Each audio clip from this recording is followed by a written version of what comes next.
Boa tarde, pessoal, tudo bem? Nós estamos aqui, então, para começar o curso de fiscalização. A nossa ideia, minha e do Gustavo, o Gustavo acho que vocês já conhecem muito bem, que está na liderança já tem um tempo. Eu entrei agora em março, tenho contato com boa parte de vocês, não sei com todos, mas eu vim da CGU, né? Já trabalhava com algumas matérias correlatas na CGU e estou na liderança então desde o início de março. Qual que é a nossa ideia aqui, pessoal? Nossa ideia no curso de hoje, e pensando que vão existir outros módulos à frente, é compartilhar com vocês um pouco do nosso trabalho, das ferramentas que a gente usa no nosso trabalho. E vocês vão ver que, em realidade, a gente usa basicamente informações públicas, tá? E informações, boa parte delas é de fácil acesso, como a gente vai demonstrar aqui hoje. E a ideia é passar para vocês um pouco desse modus operandi do que nós fazemos e também dar uma visão básica dos conceitos que estão atrelados à fiscalização, de alguns sistemas estruturantes do governo, onde buscar informação, o que fazer, como iniciar algum tipo de averiguação, ou como checar uma informação que a imprensa soltou. Coisas que eu imagino que vocês vivam no dia a dia de vocês e que talvez não valham uma demanda mais estruturada para a diretoria. Talvez vocês consigam resolver de forma rápida aí no dia a dia de vocês, sabendo como acessar a informação, sabendo onde procurar, sabendo quais são os caminhos. Então, a ideia da aula de hoje, que não é uma aula, na verdade, a ideia é compartilhar com vocês algumas coisas que a gente usa no nosso dia a dia, é que vocês tenham um instrumental básico para poder fazer pesquisas e procurar as informações, tá? Hoje nós vamos falar muito da Lei de Acesso à Informação, que foi uma lei que mudou a realidade da administração pública brasileira e a partir dela que a gente consegue obter muitas informações que definitivamente não eram possíveis antes dela ser editada. E nós vamos ter módulos ao futuro mais específicos sobre como formular um requerimento de informação, como fazer uma proposta de fiscalização e controle, como proceder em uma atividade de fiscalização, de desvio de gasto público de uma maneira mais detalhada. Então, nós vamos ter outras oportunidades para conversar. E a ideia é que essas aulas, ou que essas falas, esses momentos de interação, eles têm uma lógica entre si, ou seja, a gente está cada um desses módulos é uma parte de um curso maior, mas também se vocês não puderem participar de outros, ou alguém que tiver perdido esse, pode assistir o outro, porque eles também são independentes. A ideia é dar a maior flexibilidade possível para vocês poderem também participar conosco. E só para dizer, hoje a gente vai fazer uma fala estilo dupla sertaneja. Estamos eu e o Gustavo. Eu vou fazer uma apresentação de PowerPoint, mostrando a parte mais teórica, por assim dizer. Eu vou fazer a parte mais chata. E o Gustavo, ele vai dar alguns exemplos, mostrar alguns trabalhos que foram feitos na prática, entrar ao vivo com vocês em alguns sites, prospectar algumas informações, para dar um pouco de dinamismo e para vocês verem na prática como é que funciona, tá? Então, eu vou fazer a parte chata e o Gustavo vai ficar com a parte bem mais interessante da fala hoje. É isso, pessoal. Já começando, então, já que o nosso tempo é curto, o foco da fala hoje, como eu disse, é a lei de acesso à informação. É a transparência como ponte, como ferramenta para nossa atividade de fiscalização. Então, o objetivo hoje é a gente ir na lei, entender a lei de acesso à informação com detalhe e olhar para a prática e ver, beleza, a lei diz que os órgãos e entidades têm que disponibilizar essa informação. Onde que eu acho? Como é que eu faço para acessar essa informação? E aí, isso vai estar, a ideia é abranger também esse lado prático hoje na nossa fala. Beleza? Então vamos lá. Falando da lei de acesso à informação, pessoal. A lei de acesso à informação, o Brasil demorou um pouco a ter uma lei de acesso à informação de forma compreensiva, que estabelecesse uma obrigação clara para os órgãos e entidades com relação a isso, né? O Brasil, ele é devedor de uma lei de acesso à informação, ou ficou devedor da lei de acesso à informação por diversos anos, inclusive diversas recomendações internacionais o Brasil recebeu para que tivesse uma lei de acesso à informação. Isso foi até importante para que a lei pudesse ser editada.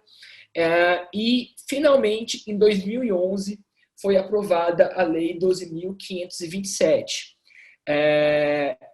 que tem algumas características muito importantes que eu queria compartilhar com vocês.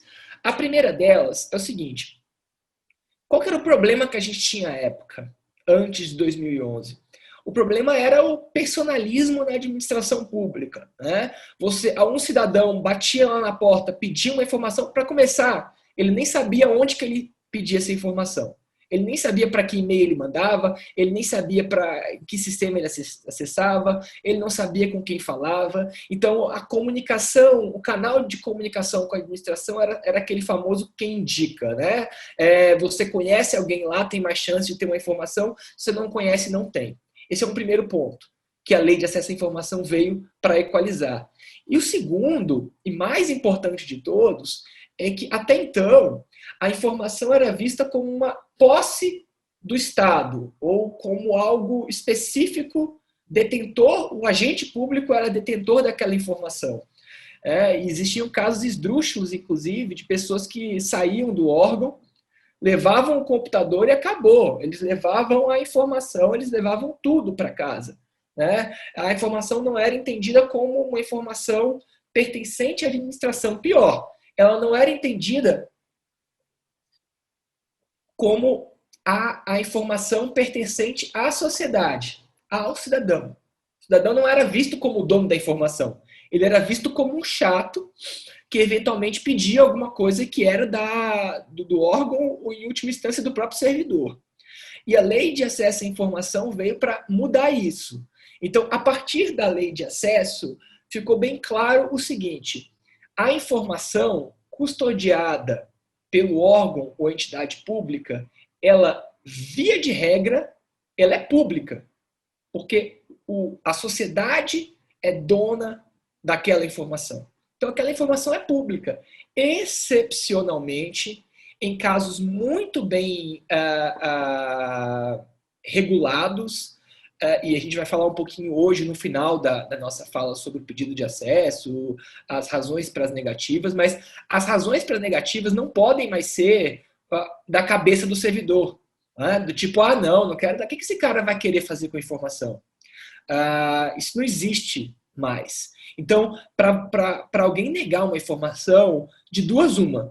Ou ela tem que estar no rol da lei de acesso à informação como uma informação que deve ser de sigilo por segurança da sociedade, do Estado, e aí não basta o servidor achar isso, essa informação tem que ser classificada como ultra secreta, secreta, reservada ou confidencial, de acordo com o que é estabelecido na lei. Então, ela tem que estar classificada. Se ela não tiver, ela não tem razão de ser sigilosa.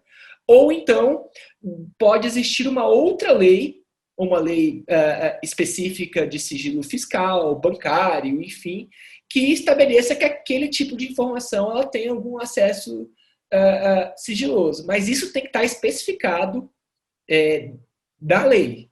Né? Não há que se interpretar de uma forma ampliada ou eu acho que essa informação não pode ser divulgada. Inclusive, um ponto que coroou toda essa mudança de mentalidade e cultura da administração foi a inexigência, ou seja, não é preciso justificar para que você precisa da informação. E ninguém precisa dizer que precisa da informação para aquilo ou acolá para poder ter aquela informação. Né? E ninguém pode exigir que a pessoa dê uma explicação com relação a isso. Ela está pedindo porque a informação é dela. Essa é a lógica, ok? Ela tem que colocar o nome dela e se identificar. basicamente dizer qual a informação, ela tem que detalhar o que ela precisa, de fato, mas ela não tem que declarar os motivos e por que ela está fazendo aquele pedido. Inclusive, o pessoal do Mitro e da Adriana devem estar aí, o pedido ter que dizer o nome, até isso pode ser que no futuro próximo seja derrubado. Né? Tem um projeto em andamento que diz que o pedido pode ser anônimo. Não é uma realidade ainda, mas isso pode vir a acontecer. No Poder Executivo Federal, depois a gente vai falar sobre isso, já é possível marcar lá, na hora de fazer o pedido, dizer que quer ter o nome, o sigilo do requerente protegido. Ok? O nome está protegido, mas não é a mesma coisa que anonimato, que é isso que o projeto está pleiteando. Então, esse é o primeiro ponto que eu queria deixar claro para vocês. Informação pessoal também. A lei traz a possibilidade de restrição da informação pessoal, que é aquela que remete a alguma pessoa, ok? Ou então aquela que faz com que seja possível descobrir quem é a pessoa. Né? Por exemplo, dizer, é uma pessoa que trabalha na diretoria de fiscalização, que tem 4 metros de altura e usa óculos. Não é impossível, né, descobrir que essa pessoa é Gustavo. Então, por mais que não seja um nome Gustavo, essa informação é informação pessoal. Ok? Então, é relativa a alguém identificado ou identificável. E essa informação ela tem 100 anos de sigilo, por assim dizer. Ela pode ser liberada se a pessoa assim o quiser. Então, são essas 3 possibilidades. Ou é uma informação para ser negada, imprescindível à segurança do Estado da sociedade, e aí tem que ser classificada, ou é uma informação que está em alguma lei específica dizendo que ela é sigilosa, como a lei de sigilo fiscal, bancário, algo do tipo, ou uma informação pessoal. Tirando isso, tem que ser entregue, a pessoa não precisa declarar os motivos para os quais ela vai usar aquela informação. Segundo ponto, bem importante nessa parte introdutória, a lei de acesso à informação ela é uma lei nacional, ou seja, ela obriga, ela vincula não só o Poder Executivo Federal, mas também os estados, os municípios, os entes federativos todos, e também o poder legislativo, o poder judiciário, as cortes de contas, independente da teoria onde é que a gente está classificando que elas estão, né? E o Ministério Público também, ok? Então, todos têm obrigações pela Lei de Acesso à Informação. Ela não é específica do Poder Executivo Federal. É verdade que esse assunto é mais regulado no Poder Executivo Federal, é verdade que o Poder Executivo Federal ele cumpre mais do que os outros entes, do que os outros poderes também, é verdade, mas a lei obriga a todos. Isso é muito importante vocês saberem. Por fim, um pouquinho da lógica da Lei de Acesso à Informação. Qual que é a forma como ela coloca para os órgãos e entidades procederem?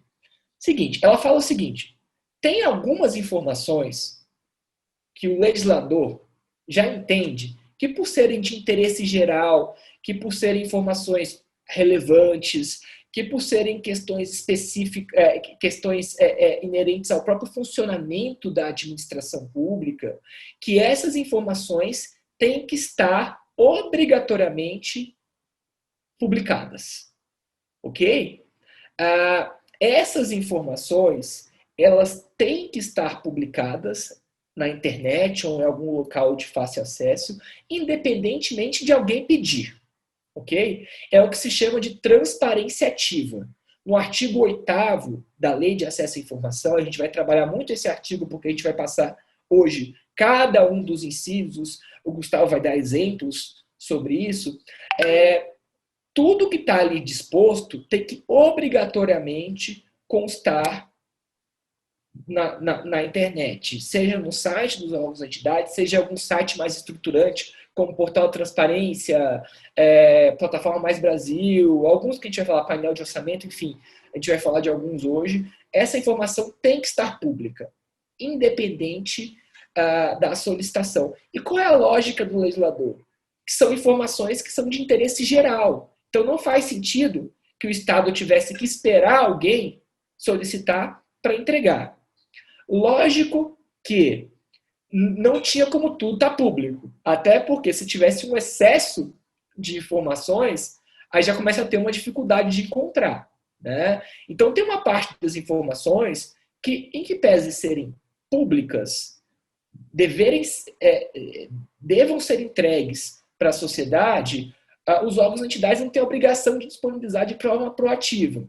E é o que se chama de transparência passiva, ou seja, tudo que é público e não está divulgado de forma proativa, é possível de ser acessado por alguém que peça essa informação, que é o que a gente chama de transparência passiva. Ok?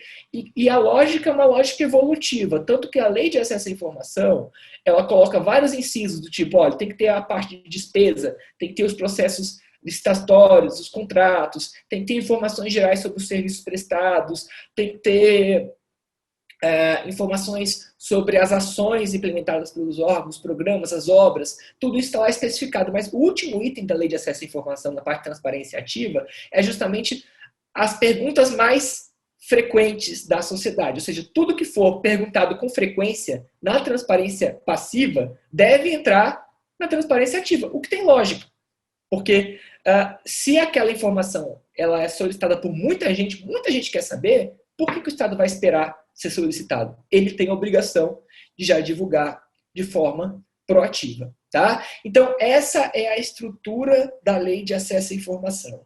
O nosso foco hoje vai ser a transparência ativa, para que vocês entendam o que já está público ou o que deveria estar público, ok? E onde encontrar essas informações, ok? Mas saibam que são esses dois pilares, a transparência ativa como foco, as informações que têm que estar divulgadas proativamente, que a gente vai falar aqui com detalhe, e todo o resto que não se enquadre naquelas exceções que eu comentei, pode ser acessado com um pedido de acesso à informação, que tem que ser fácil, a resposta tem que ser rápida, a gente vai comentar um pouquinho sobre isso. Tá? Então, esse é o terceiro aspecto que eu queria passar para vocês. Né? Para vocês não esquecerem, vou repetir. Primeiro, a inversão de lógica, a transparência como a regra, o sigilo a exceção e tem que estar discriminado em lei. A abrangência nacional da lei de acesso à informação. E, por fim, os dois pilares de transparência, que é o ativo, que tem que estar divulgado na internet, e a passiva, que são as informações que podem ser requeridas pelos cidadãos. Beleza, pessoal? Então, seguindo, entrando agora... comentário, Renato? Claro. Então, pessoal, também vale pontuar, como o Renato colocou no slide anterior, que, da mesma forma que tem abrangência nacional, também tem abrangência para todos os poderes. Né? Então, todas as regras que a gente está falando aqui, elas também se aplicam para o judiciário, também se aplicam para o legislativo, apesar de que muitas vezes a gente ainda tem um déficit nesses poderes em termos de transparência. Mas, legalmente falando, tudo que a gente está falando aqui de transparência ativa, posteriormente de transparência passiva, se aplica também ao judiciário, ao legislativo, aos tribunais de contas, ao Ministério Público. Infelizmente, muitas vezes não cumprem tudo que deveriam cumprir. Mas isso aqui é algo universal, para vocês verem o potencial e a dimensão da lei de acesso à informação. É um instrumento muito útil. Enfim, perdão, Renato. Perfeito. Seguindo, então, pessoal, transparência ativa. Qual vai ser o nosso modus operandi aqui hoje? São, se eu não me engano, 5 itens de transparência ativa que estão descritos na lei de acesso à informação, de tipos de informação que devem ser disponibilizados. Tá? O que nós vamos fazer? A gente vai entender esses 5 grupos e aí a gente vai detalhar bem direitinho como é que, no caso do Poder Executivo Federal, a gente pode encontrar essas informações, ok? Por que o nosso foco vai ser o Poder Executivo Federal? Até fazendo conexão com o que o Gustavo falou. Porque, via de regra, as atividades de fiscalização, elas têm um olhar para o Poder Executivo, que é quem executa as políticas públicas. Né? Então, boa parte das iniciativas de fiscalização, elas têm esse olhar para o Poder Executivo. E pela nossa lógica federativa, pessoal, a gente sabe que a execução, via de regra, das políticas, ela está no Estado e no município, não está na União, ok? No entanto, pela nossa lógica federativa, o dinheiro, ele costuma partir da União. Essa trilha do dinheiro, ela costuma começar na União. E aí você tem diversas modalidades, ou já é uma transferência obrigatória constitucional, tem coisas que são já distribuídas fundo a fundo, que é algo que a gente vai comentar. O Poder Executivo ele acaba fazendo muita transferência de recurso para Estado e município executar por alguns modelos. Ele faz, logicamente, contratações diretas. Então, assim, em que pese a nossa lógica federativa ser de uma execução muito centrada nos estados e municípios, o dinheiro costuma estar em nível federal. Então, é bom a gente já começar a investigação a partir dali. Ok? Seguindo um pouquinho, pessoal, vamos lá. E só para complementar. Só que ao final a gente vai retomar um pouco e mostrar para vocês onde, pelo menos uma parte dessas informações, ou pelo menos algumas coisas que nos chamam a atenção, podem ser encontradas no legislativo e no judiciário. Tá? Em especial base de dados que a gente usa, questões que aparecem no nosso dia a dia, então não é que a gente vai ignorar o legislativo e o judiciário, não. É só que pelo foco da atividade de fiscalização, existe sim um olhar mais cuidadoso, um olhar especial para o Poder Executivo Federal. Tá? Então, entrando aqui no primeiro ponto de transparência ativa. A lei diz que os órgãos e entidades têm que dar publicidade ao registro de suas competências, à sua estrutura organizacional, endereço e telefone das unidades, horário de atendimento ao público. Ok? Então, via de regra, pessoal, essas informações estão no site de todos os órgãos e entidades. Se vocês entrarem lá no site da CGU, da Controladoria Geral da União, vocês vão ver lá quem é quem, vocês vão ver as pessoas que trabalham lá, vocês vão ver o organograma da CGU, tá? Vocês vão ver os telefones de contato, ok? Vocês vão ver também nos sites dos diferentes ministérios uma coisa que se chama Carta de Serviços ao Cidadão, que costuma estar na página principal, onde a pasta diz, olha, esse aqui são os serviços que eu ofereço para os cidadãos. E aqui são os prazos de atendimento, as formas como pode acessar esses serviços. Então, essas informações estão, a princípio, no site dos órgãos e entidades. A CGU faz uma fiscalização dessa parte de transparência ativa e boa parte dessas informações de fato estão no site dos órgãos e entidades. Agora, eu queria chamar a atenção para vocês para alguns conjuntos de informações que já estão disponíveis, não apenas no site dos órgãos, mas em outros bancos de dados estruturantes, que aí fica mais fácil para vocês acessarem, verem, compararem, tem alguns painéis interessantes, enfim. A primeira coisa que eu gostaria de destacar aqui no âmbito do Poder Executivo Federal é o portal de serviços ao cidadão. O que acontece? O governo federal, aqui no... Deixa eu só passar aqui. No www.gov.br, ele centralizou todas as informações de serviços providos pelos órgãos e entidades do Poder Executivo Federal. Então aqui vocês, eu quero uma informação específica sobre o auxílio emergencial, eu quero saber alguma coisa sobre como é que o Ministério da Justiça concede uma autorização para um estrangeiro trabalhar aqui no Brasil. Eu quero saber como é que a pessoa pode fazer para solicitar o auxílio defeso, que é aquele dos pescadores, na época que não tem peixe, né, e não pode pescar, não tem o que pescar. Então, aqui, em tese, ou então eu quero ver algum programa específico do Ministério da Saúde, Ministério da Educação, ProUni. Né? A ideia é que esse site tenha todas as informações que as pessoas precisam. Nem todo mundo sabe que ele existe, ok? Via de regra, as pessoas acabam indo para os sites dos ministérios, mas essa informação também está aqui de forma compilada, ok? Então, toda essa parte de serviços prestados, ela está bastante detalhada e compilada no www.gov.br. Para além disso, o portal da transparência, pessoal, acho que de todos os sites, talvez eu indicaria para vocês que possivelmente vão querer acessar a informação de forma rápida e já de alguma forma trabalhada, ok? Para responder, eventualmente, o deputado que vocês estão trabalhando, com quem vocês estão trabalhando, enfim. O portal da transparência costuma ser, para essa finalidade, consultas rápidas, coisas mais estruturadas, a melhor ferramenta. O portal da transparência, ele tem uma parte específica na primeira página sobre servidores. Lá, pessoal, vocês podem saber quase tudo de servidores. Tem um painel, que é esse que está compartilhado na tela, que vocês sabem, por exemplo, quantos cargos comissionados tem em cada órgão, qual o número de servidores efetivos de cada órgão ou entidade, qual o número total de servidores do Poder Executivo Federal. Você consegue fazer algumas triagens. É bem interessante.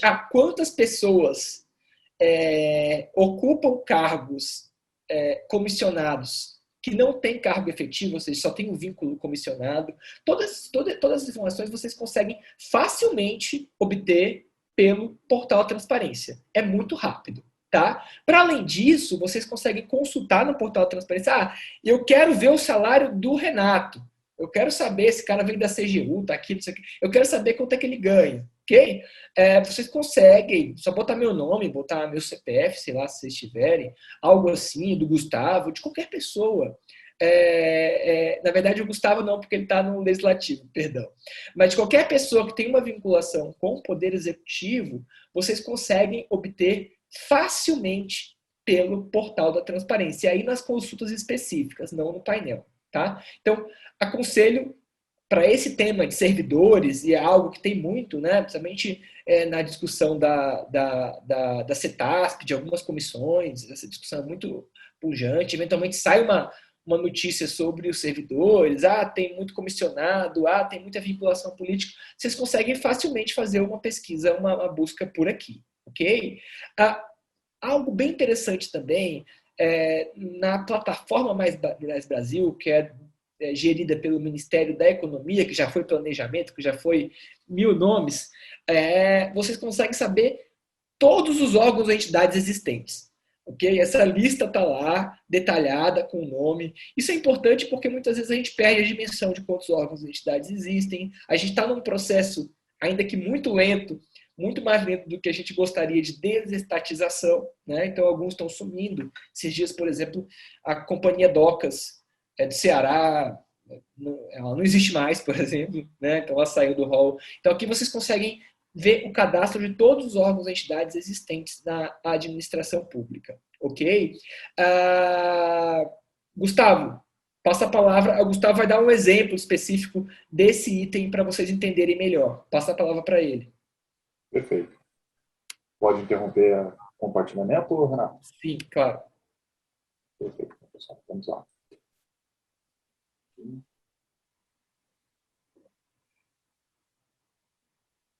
Está visível, Renato?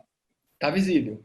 Perfeito, pessoal. Então, como o Renato bem mencionou, pessoal, a gente tem aqui o portal da transparência, correto? Esse portal aqui, ele reúne uma quantidade, vamos dizer, relativamente absurda de informações, né? Então, vocês vão conseguir encontrar de tudo aqui dentro.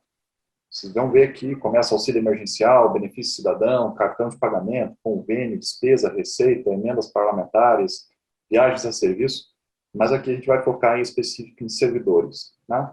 Então, vamos imaginar uma situação hipotética em que, porventura, a gente quer entender melhor a dinâmica de contratação no Ministério da Saúde, né? O painel, em primeiro lugar, ele vai nos passar uma informação tanto geral, né? Então, a gente consegue ver, por exemplo, os dados gerais da administração pública, a gente consegue ver quantos civis, quantos militares a gente tem. Se a gente conseguir abrir aqui, a tabela referente ao gráfico acima, vai detalhar melhor em termos de números, quanto é para cada um, percentual, né?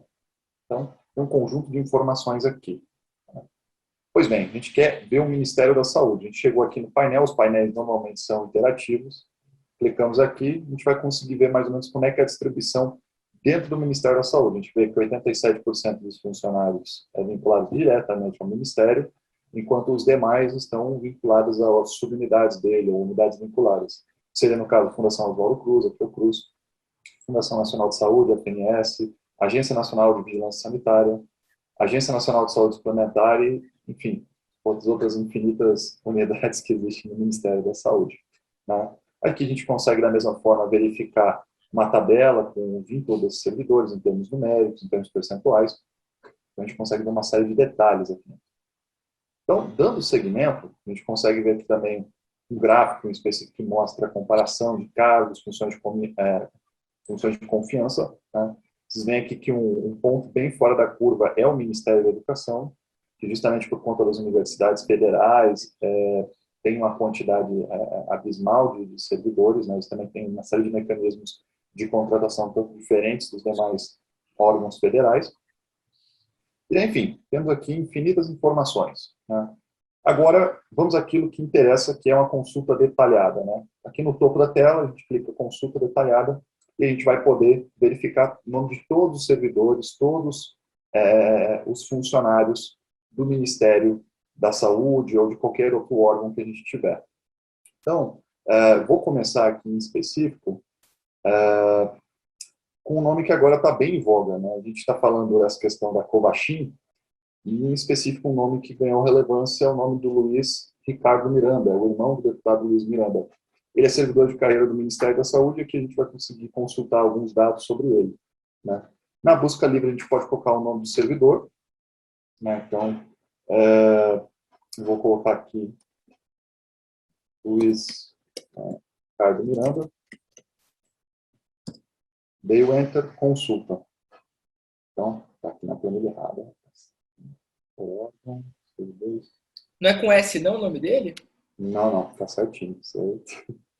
Eu anotei ele aqui, deixa eu pegar. Tá, não.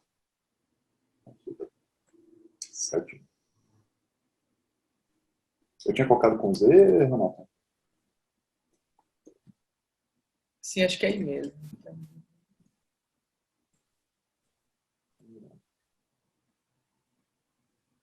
Não está aparecendo aqui. Gustavo, eu acho que é porque tem que coloca aí em cima, você vai achar. Eu vou colocar aqui em cima, que antes não estava funcionando aqui. Vamos ver aqui. Luiz, Ricardo. Mas agora acho que é com Z, né, que você falou. Com S. Aqui, ó, enfim, jogamos aqui o nome Luiz Ricardo Miranda na consulta geral, aqui a gente vai conseguir ver todas as questões que envolvem o nome, né? A gente verifica que tem vários Luiz Ricardo Miranda. Isso aqui é outra coisa interessante, a gente tem que tomar muito cuidado quando a gente está fazendo uma pesquisa desse tipo. Tem muito homônimo, tem muito nome parecido na administração. Mas, enfim, vamos pegar aqui em específico pessoas físicas e jurídicas. Pessoas físicas. Também vai aparecer, por exemplo, sócios de empresas que são fornecedores da administração pública, empresas que estão fornecendo para a administração pública. Então, o portal da transparência, qualquer coisa que você colocar aqui na aba de pesquisa que tiver algum vínculo com a administração pública federal, vai te remeter a alguma coisa. Então, o nome de servidor, o CNPJ de uma empresa, o nome de um órgão, uma cidade, enfim, tudo que puder imaginar em termos práticos vai estar ali. Né? Então, vamos olhar aqui o Luiz Ricardo Miranda. Provavelmente não é esse. Vou olhar um por um. É isso aí mesmo. Então, enfim, a ideia central é essa, pessoal. Vocês vão abrir aqui, vamos detalhar. Esse aqui foi um Luiz Miranda que ele recebeu auxílio emergencial. A gente consegue verificar todos os meses que ele recebeu auxílio emergencial, estado da federação dele, qual que é o município em que ele vive, quanto que ele recebeu propriamente dito. Né? Não é ele novamente, então o que a gente está procurando o servidor.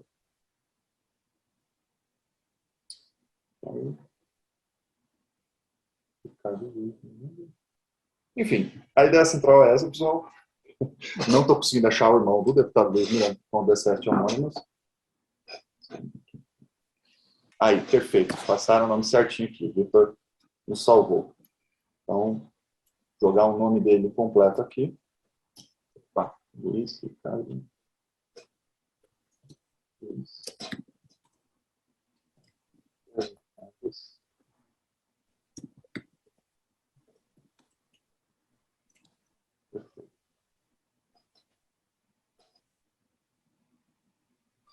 Outra coisa interessante de comentar, pessoal, o portal da transparência, às vezes, ele dá uma engasgada. Né? Então, às vezes, ele fica meio lento, às vezes, ele fica meio congestionado, isso é normal, principalmente quando você usa muito ele. Então, enfim, chegamos aqui ao nome que nos interessa, que é o Luiz Ricardo Fernandes Miranda, como o Victor trouxe para a gente. Então, a gente consegue verificar aqui uma série de informações sobre ele. Né? A gente verifica que ele não é um servidor que está de licença, a gente verifica a data de ingresso dele, que no caso foi dia 22 de março de 2011. Ele é vinculado ao Ministério da Saúde, ao local de serviço dele, que a gente consegue ver alguns dados adicionais sobre ele, o regime jurídico, carga horária, o cargo, o emprego dele, a gente consegue ver que ele passou no concurso de agente administrativo. Né? A gente consegue também ver detalhes sobre a função comissionária, no caso, que ele exerce. Né? Então, aqui a gente vê que ele está alocado na divisão de importação. Enfim, a gente consegue ver também aqui que ele é uma função comissionária do Poder Executivo, FPE 101.2. E a gente também consegue ver aqui embaixo a remuneração dele. Né? A gente consegue ver quanto que ele recebe, como inclusive o Renato mencionou antes, muita gente utiliza essa função aqui em específica para verificar o salário das pessoas. Muitas vezes não é com o intuito de fiscalização, muitas vezes só é com o intuito de xeretar a vida dos outros. A gente consegue ver se ele realizou alguma viagem de serviço. Então, por exemplo, a gente consegue verificar que ele viajou de Campinas para Brasília. A gente consegue também ver outros históricos, o histórico no geral que ele tem de vínculos com o Poder Executivo. No caso dele não é grande coisa, a gente verifica que ele tem o vínculo de cargo, que é o concurso dele, agente administrativo, e também tem o vínculo função, né, que ele está exercendo ali no Ministério da Saúde. Né? Enfim, no geral, esses aqui são os dados de um servidor. Em que contexto a gente poderia vir a utilizar isso? Por vezes a gente quer aprender melhor de um servidor específico, de alguém que está ocupando um cargo. Enfim, a gente pode, a partir desse painel aqui, verificar se um servidor acabou de ser nomeado num cargo, ele é de alguma carreira da administração pública, se ele é concursado ou não, há quanto tempo ele trabalha naquela área, e assim por diante. Recentemente, não tão recentemente, mas no início do ano, a gente confeccionou um estudo sobre nomeações na administração pública federal. E na oportunidade, o Portal da Transparência nos foi muito útil. Então, ele era o primeiro canal que a gente fazia pesquisa do servidor nomeado. A gente jogava o nome dele e ali a gente conseguia verificar se ele era de carreira ou não, se ele era de carreira, qual era a carreira que ele era, quais órgãos públicos ele tinha passado, e assim por diante. Se ele era, por exemplo, sócio de alguma empresa que era fornecedora da administração pública, e assim por diante. Então, o Portal da Transparência ele é muito útil, é um instrumento muito, mas até certo ponto único. São poucas iniciativas que a gente tem nesse mesmo sentido em âmbito internacional, então o Brasil está de parabéns nesse ponto. Então, enfim, por vezes dá esses engasgos que eu mencionei, então às vezes o sistema fica um pouco mais lento, acho que é o único problema propriamente do sistema, mas no geral ele é muito bom. Então, ao final, se alguém tiver alguma dúvida específica sobre o portal da transparência ou sobre as limitações dele, é só falar. Então, Nato, pode voltar aí e manda ver, cara.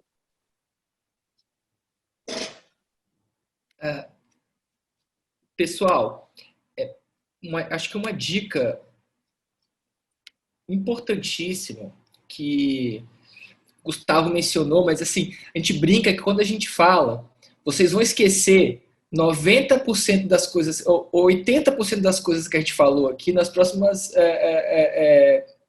horas, tá? E vocês vão esquecer, na verdade, quase 95% do que a gente falou na próxima semana. É muita coisa. Mas uma coisa que eu queria que vocês lembrassem, vale muito a pena porque é uma dica muito preciosa, ainda mais para vocês que estão fazendo trabalhos aí no dia a dia e é muito rápido. Essa ferramenta de busca que o Gustavo mostrou lá em cima do portal de transparência, ela é poderosa, tá? É muito poderosa. Então, se vocês colocarem o nome de uma pessoa, ele vai já rastrear tudo que tem a ver com aquela pessoa. Se você colocar o nome de uma empresa, você vai conseguir saber, ou CNPJ, ou CPF da pessoa, você vai conseguir saber tudo dela relacionada à administração pública. Então, assim, uma dica que a gente dá, e isso eu realmente queria que vocês não esquecessem, porque isso é algo muito simples e que ajuda muito. Na dúvida, não sei onde achar a informação, pega, vai lá no portal da transparência, na busca e joga o nome, um CPF, um CNPJ, só isso. E vê o que vai dar. Vocês vão ver o mar de informações que o portal da transparência vai te dar com relação a isso, tá bom? Isso, não se esqueçam disso, já voltar a falar isso para que vocês não podem esquecer de jeito nenhum, tá? Então, voltando, o segundo item de transparência ativa que a gente queria comentar é os registros de todo e qualquer repasse e transferência de recurso financeiro, lembrando que a gente está aqui numa lógica do Poder Executivo. Aqui, pessoal, vale a pena fazer uma distinção.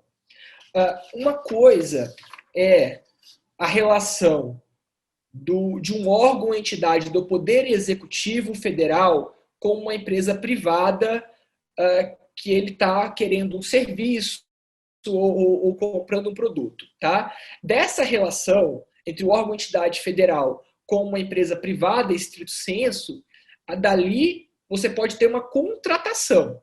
Aqui é uma contratação, ok? Você contrata de acordo com as regras de licitação, e vale a pena observar que a lei de licitação mudou recentemente, né? A nova lei de licitações, o número dela, deixa eu até aqui pegar para vocês, o número dela, sabe, Gustavo? Acho que é 13.400 alguma coisa, ela mudou muito recentemente, mas para fazer alguma contratação, ou seja, para um órgão ou entidade se relacionar com uma empresa privada, tem que ser via contratação.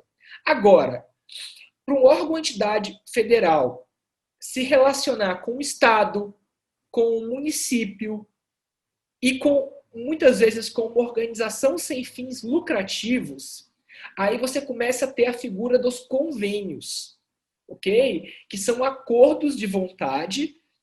Ele não tem a figura da contratação, inclusive o modus operandi é distinto, mas ele é uma formalização que se dá para essa transferência de recurso para Estado, município e ONG, de uma forma geral. Tem outros nomes, tá?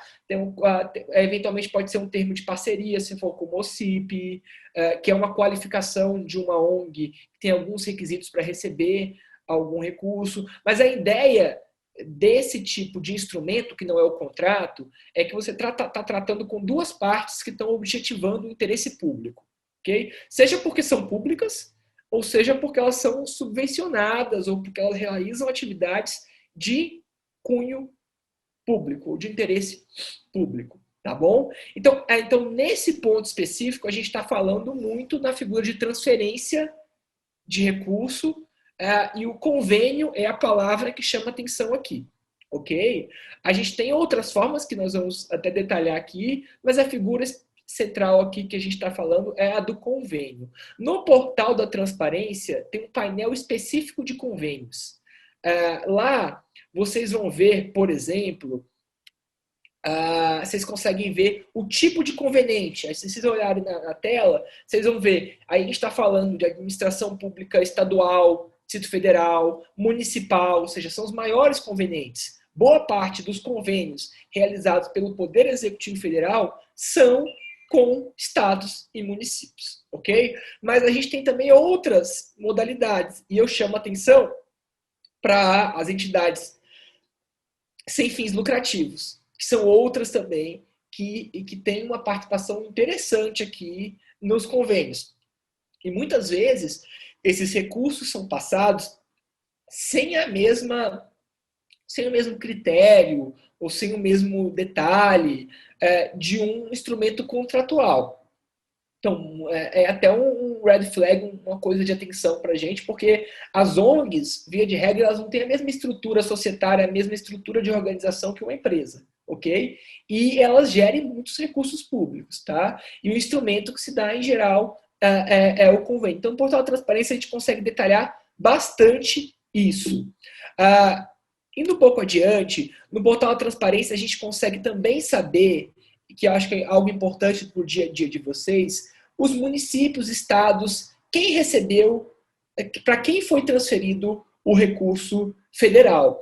E aí tem esse mapinha em que vocês clicam ali, vocês detalham, entram, por exemplo, no Goiás, tá? Aí vocês conseguem ver por município, sei lá, o Nair.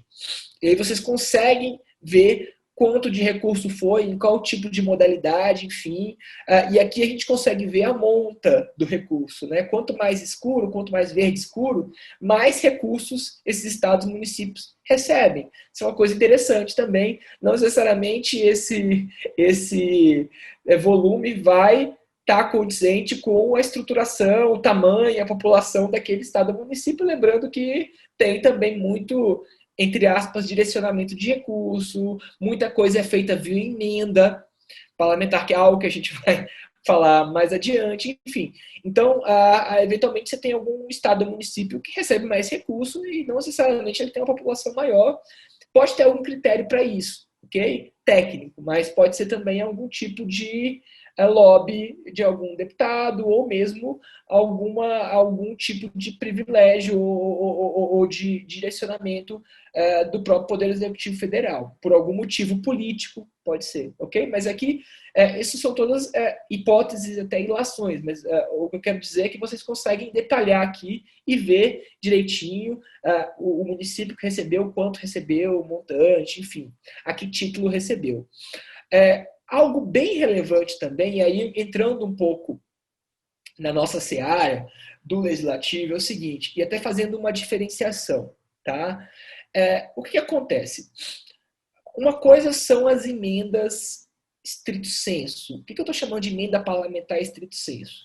É aquela emenda parlamentar que é feita com uma finalidade específica, ou seja, ela tem uma finalidade, e que ela passa como um intermediário por um ministério, para que esse ministério faça um convênio com o Estado ou município para fazer essa execução. Essa é uma emenda normal, né? É uma emenda individual, uma emenda de bancada, até mesmo a RP9, que ela tem algumas características, né, específicas.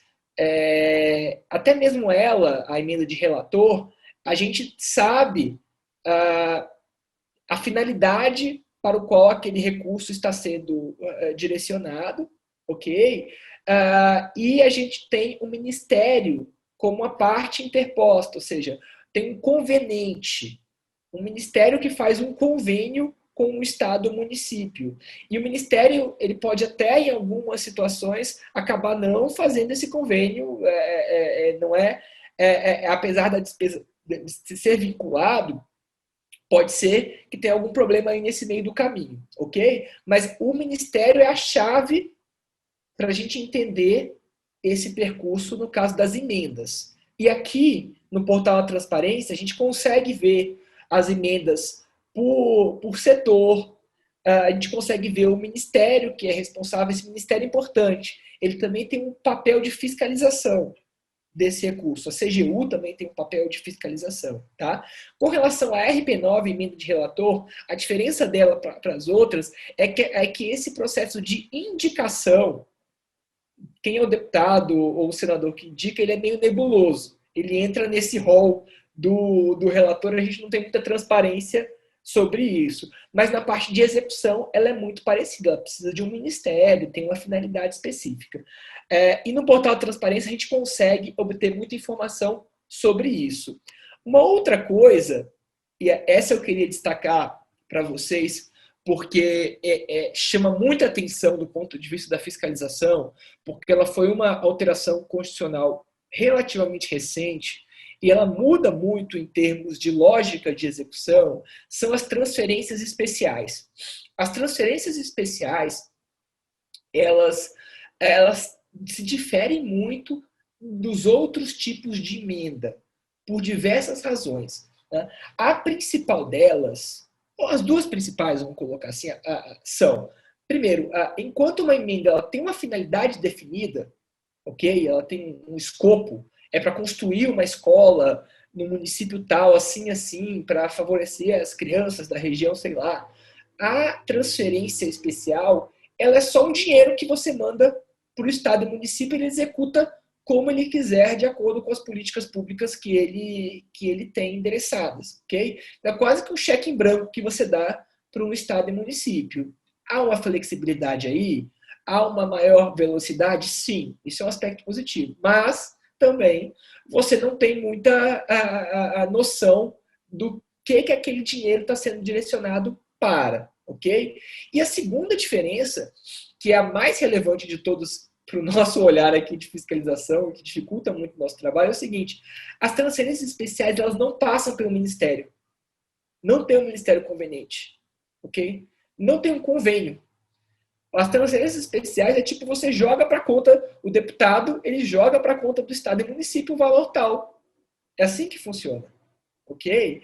E aí o Ministério não está fiscalizando, a CGU, como a CGU tem o foco no Poder Executivo Federal, ela sai de cena, ela não fiscaliza.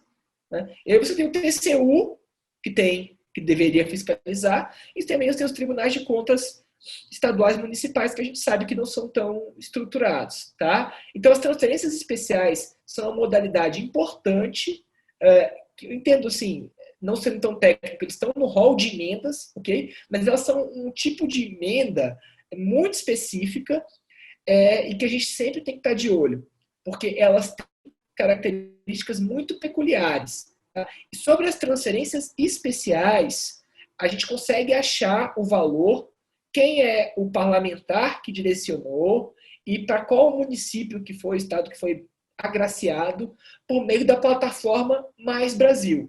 Então, na plataforma Mais Brasil, que é uma plataforma do Ministério da Economia, a gente consegue saber esse tipo de detalhamento. Ok? Seguindo aí, passo para o Gustavo para ele fazer mostrar para vocês algumas coisas mais práticas sobre esse assunto.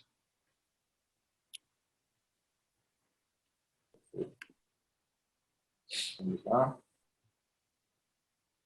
Pessoal, a plataforma Mais Brasil ela concentra uma série de informações relacionadas às transferências do governo federal para os estados e para os municípios. Dentre as informações aí que ela possui, também possui informações sobre a transferência especial. Então, estamos aqui, tela principal da plataforma. Vale, antes de mais nada, pontuar que a plataforma está em constante aperfeiçoamento. Ainda nessa semana mesmo foi baixada uma portaria interministerial para expandir a quantidade de informações que vai estar na plataforma Mais Brasil. Mas ela é um modo extremamente interessante em que você consegue, de certa forma, ter dados que são disponibilizados tanto pela União quanto pelos estados e municípios. Aqui, supostamente, a gente teria que ter todas as informações financeiras, aquela transferência, aquele recurso federal que está indo para o estado e para o município, como também informações sobre, por exemplo, prestação de contas e assim por diante. Então, vamos lá, a gente tem aqui 5 módulos. Para a gente, o que interessa agora, que o Renato mencionou, foram as transferências especiais. Clicando aqui, a gente vai conseguir chegar a uma nova tela, a gente vai verificar aqui só o Ministério da Economia. Né? Isso aqui acontece porque tudo passa pelo Ministério da Economia propriamente dito. Então, se a gente quiser entender melhor, a gente vai ter que clicar aqui na coluna Ações, na lupa, e a gente consegue ver aqui, focar tanto pelo ano, modalidade da transferência, tá? Então aqui a gente está considerando só a transferência especial, repassador, no caso, é o Ministério da Economia, enfim. E daí a gente tem aqui os dados básicos desse tipo de transferência, vamos aos beneficiários, né? É engraçado aqui porque, enfim, ele é um pouco diferente dos demais módulos da plataforma Mais Brasil, esse que trata das transferências especiais. Aqui a gente consegue verificar, por exemplo, na coluna beneficiário, quem recebeu o recurso, né? Então você verifica que o Distrito Federal recebeu recursos da Leila Barros, né? Cerca de 500 mil em termos de investimento. Né? A gente consegue verificar também que o deputado Jorge Sola encaminhou recurso do estado da Bahia, cerca de 200 mil reais. Enfim, indo mais adiante, a gente vai conseguir ver de todos os parlamentares. Né? Então, vamos pegar esse aqui em específico do Jorge Sola, no estado da Bahia, 200 mil reais, plano de ações. Então, a gente consegue detalhar um pouco mais isso aqui. Mas, já de antemão, isso aqui é um dos reflexos disso que o Renato disse. Né? A gente consegue ver os dados básicos, que é aqueles mesmos dados que a gente tinha até então na primeira tela, os dados orçamentários, em que a gente consegue verificar a nota de empenho e tudo mais, a ordem de pagamento desse recurso. Se a gente copiar essa minuta aqui, essa nota de empenho, a identificação dela, jogar lá na plataforma do portal da transparência, a gente vai conseguir encontrar maiores informações lá. Então, vale lembrar que o painel da transparência ele concentra uma série de informações que vão estar disponíveis em outros lugares, né? Não tão bem estruturado quanto vai estar aqui. Né? E daí a gente consegue verificar, além dos dados orçamentários, o relatório de gestão. Como vocês vão verificar aqui, não tem nada. Você perguntar, mas por que não tem nada? que acontece? Como o Renato mencionou, as transferências especiais, propriamente dito, elas não têm um controle muito grande. Então, a gente até fez um requerimento de informação recentemente para o Ministério da Economia, questionando a ausência dos relatórios de gestão, né? E a resposta que a gente recebeu na oportunidade foi que quem coloca esses dados sobre o relatório de gestão são os estados e os municípios. E de cerca de mais de 1.000 e tantas transferências especiais, só 11 já tiveram seu relatório de gestão compartilhado. A gente ainda não conseguiu encontrar quais são, porque são várias, são mais de 1.000 transferências, então a gente teria que abrir uma a uma para a gente conseguir encontrar essas 11 relatórios de gestão. Mas nesse relatório, supostamente, você conseguiria encontrar maiores informações sobre o recurso que foi gasto, né? Então, isso aqui também traz uma outra reflexão, que é uma reflexão importante de você ter quando a gente está falando de dado público como um todo, é que muitas vezes as informações que a gente tem disponibilizadas pela administração, ou elas estão imprecisas, ou elas estão incorretas, ou então elas não estão completamente preenchidas. Então, enfim, isso é um cuidado muito grande que a gente precisa ter. Por vezes, talvez até tenha tido um relatório de gestão no Estado, esse relatório ainda não foi disponibilizado no sistema, por vezes simplesmente não existe um relatório, por vezes o dado que vai estar aqui vai estar dizendo respeito a outra transferência. Okay? Isso aqui não é uma constante, mas isso aqui é algo muito importante se observar quando a gente está falando de uma atividade de fiscalização. Tem muita coisa, infelizmente, que a gente acaba colocando num sistema, colocando numa planilha, que não corresponde exatamente à verdade. A gente está falando aqui de bases de dados muito grandes, né? Então, tem que pensar que todas essas informações que estão aqui, elas estão atreladas a uma base de dados em algum canto, né? E essa base de dados, ela vai ter, enfim, N possibilidades de ser preenchida. Então, assim, um simples erro de português, por exemplo, pode fazer com que você não encontre o nome de um servidor, a ausência de um trema, a ausência de uma acentuação, dependendo do sistema que você está utilizando, dependendo da base de dados que você está consultando. Enfim, tem aqui um panorama geral da plataforma Mais Brasil. Ela também pode ser acessada no celular, a gente tem um módulo de fiscalização. Não acho um módulo bom, né? É uma plataforma que ela é inovadora, ainda vai crescer muito, tem muito a ser desenvolvido, né? E eu vejo que está sendo aprimorada, mas é um dos possíveis canais aí que a gente teria de transparência ativa. Então, a gente consegue encontrar todas as informações, por exemplo, sobre as transferências especiais. Então, a partir de uma informação que você coleta aqui, nessa base de dados, ou nesse sistema, você pode, por exemplo, solicitar uma informação adicional ao Ministério, você pode procurar algo a mais no portal da transparência e em outros confins aí da internet, no próprio Google, porque você vai ter bons retornos. Enfim, basicamente era isso que eu tinha a falar sobre a plataforma Mais Brasil. Novamente, qualquer questionamento, nós estamos aí. Valeu, Gustavo. Então, voltando aqui, pessoal, deixa eu voltar a compartilhar com vocês. A gente estava falando até agora das transferências e dessa figura de convênio, né? Agora a gente vai falar um pouquinho de algo que também é possível ser localizado de forma proativa nos sites, que são os registros das despesas e receitas do Poder Executivo Federal. Tá? E aqui, só gostaria de fazer uma observação, que é a seguinte: explicar para vocês as fases da despesa pública. Por que isso é importante? Porque às vezes a gente confunde um pouco as fases da despesa e isso pode gerar algum tipo de confusão na hora de interpretar uma informação. Tá? Existem 3 fases da execução de uma despesa pública. A primeira é o empenho, que se chama, que via de regra vem junto com o contrato, ou com o termo, tá? Ou com o convênio, o que quer que seja. Tá? Aqui você tem um momento em que existe um compromisso, o governo ele separa aquele recurso para se fazer algo e estabelece um compromisso de pagar caso ele receba o serviço a contento, caso ele receba o produto na forma acordada, ok? Então, o empenho é o momento da decisão sobre a contratação ou algo equivalente, beleza? Empenho significa olhar para o orçamento e falar assim, vou separar aquele dinheiro aqui, ele está preso, ok? É esse momento que, objetivamente, que a gente chama de contratação, ok? A partir dali, você não pode, a seu bel prazer, o governo não pode, a seu bel prazer, fazer, não vou mais fazer isso. Não, essa avaliação discricionária do que eu não quero comprar, o que deve ser feito, é uma fase anterior. No momento que você empenha, você tem um compromisso, ok, de se fazer algo. No entanto, você ainda não tem a transferência de dinheiro.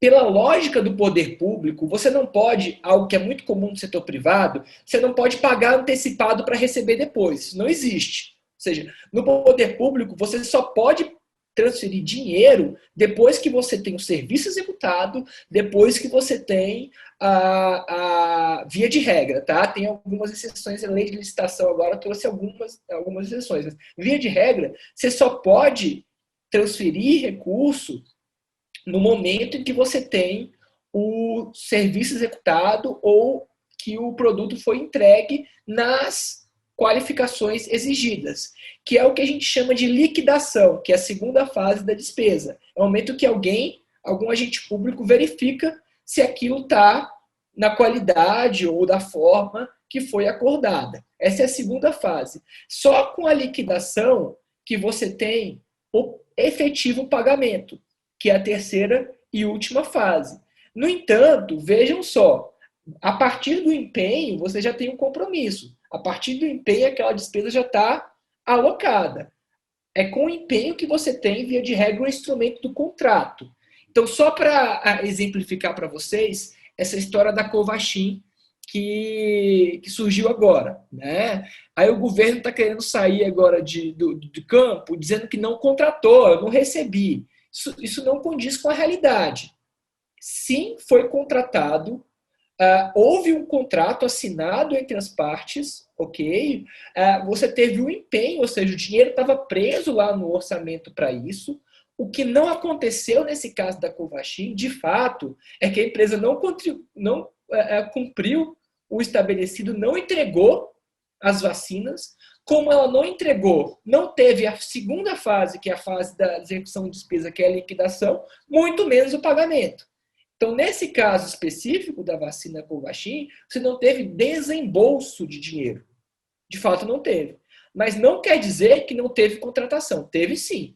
Não quer dizer que não teve empenho. Teve sim. E não quer dizer, e aí, logicamente, tem que ver o caso concreto, que por conta de não ter transferido o dinheiro, não tem corrupção. Muito pelo contrário. Corrupção não depende necessariamente do efetivo desvio do recurso. Corrupção, ela pode ser no bojo de um processo licitatório em que houve direcionamento, pode ser nesse caso se comprove os elementos, né, que houve direcionamento, que houve uma compra acima do valor esperado, caso se verifique que foi utilizado um intermediário que era necessário, caso se verifique que houve algum tipo de direcionamento. Isso é corrupção. Não estou dizendo que o caso em concreto é corrupção, estou dizendo que se isso se configurar, é um caso de corrupção, independentemente de ter tido ou não a transferência de fato dos recursos. Então, lembre-se, porque esses termos são importantes nos próprios sites para você achar a informação. Uma coisa é o empenho. Antes do empenho, você de fato não tem nada. Você tem conversas, você tem negociações. Aí você tem o empenho, que é a primeira fase. A partir daí, você tem um compromisso, ok?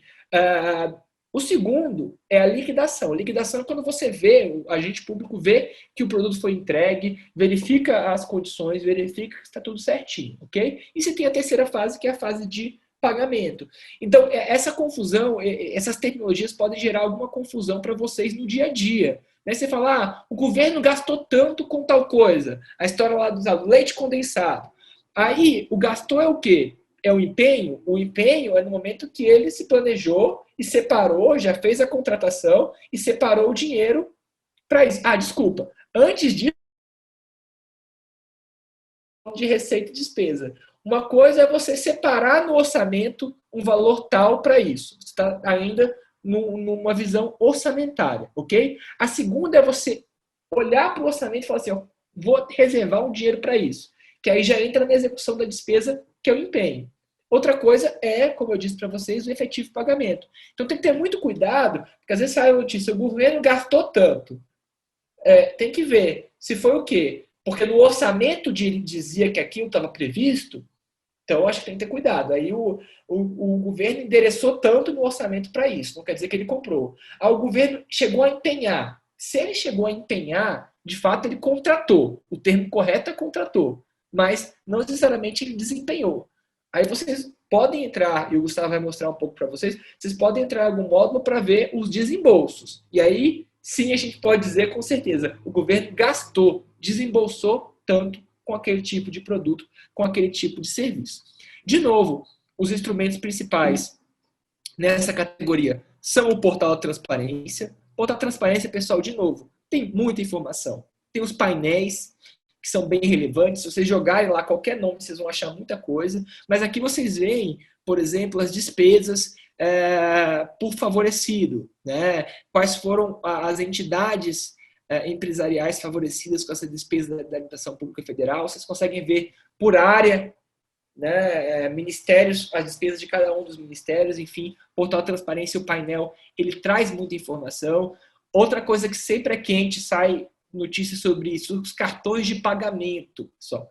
Os cartões de pagamento são para aquelas coisas de pequena monta, emergenciais, né, vamos colocar assim, de despesas do dia a dia, que entram numa lógica um pouco distinta do que essa que eu passei aqui para vocês.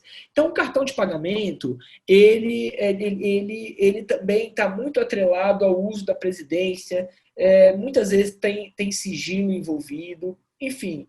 Mas aqui a gente pode ver, e não tem esse processo licitatório da forma como é feito usualmente, porque ele, via de regra, são os valores de menor monta, valores menores que entram lá na lei de licitação, como aquela contratação que você pode fazer de forma direta. Mas no portal da transparência a gente consegue achar um detalhamento do uso dos cartões de pagamento, tá? Tem as pessoas que são os ordenadores do cartão, que podem efetivamente fazer o uso do cartão de pagamento. Não são muitas pessoas, né? E são pessoas rastreáveis, por assim dizer. Outra coisa que chama atenção no portal de transparência, os imóveis funcionais. No portal de transparência a gente consegue saber quais são os servidores que receberam os imóveis funcionais, onde estão os imóveis funcionais localizados em Brasília, enfim. A gente consegue, sobre alguns programas específicos, por exemplo, as despesas relacionadas ao coronavírus. A gente consegue ver quais foram as entidades executoras, né? Ou seja, quem foi que conduziu a execução e quem foram as organizações especiais privadas beneficiadas. Que o portal Transparência, você consegue achar essa informação rapidamente. E também, bem interessante, agora falando do orçamento, é o painel do Orçamento Federal. Pessoal, esse painel ele é um pouco mais difícil de usar do que o portal Transparência, tá? Mas ele traz informações interessantíssimas sobre não só a parte orçamentária, como também a execução da despesa. Ok? A parte do desembolso, tá vendo? Tem a parte do pagamento efetivo, aqui tem um pouquinho também de emendas, enfim, tem muita informação interessante no painel de orçamento. Eu passo para o Gustavo para ele dar mostrar para vocês na prática como é que usa esse painel.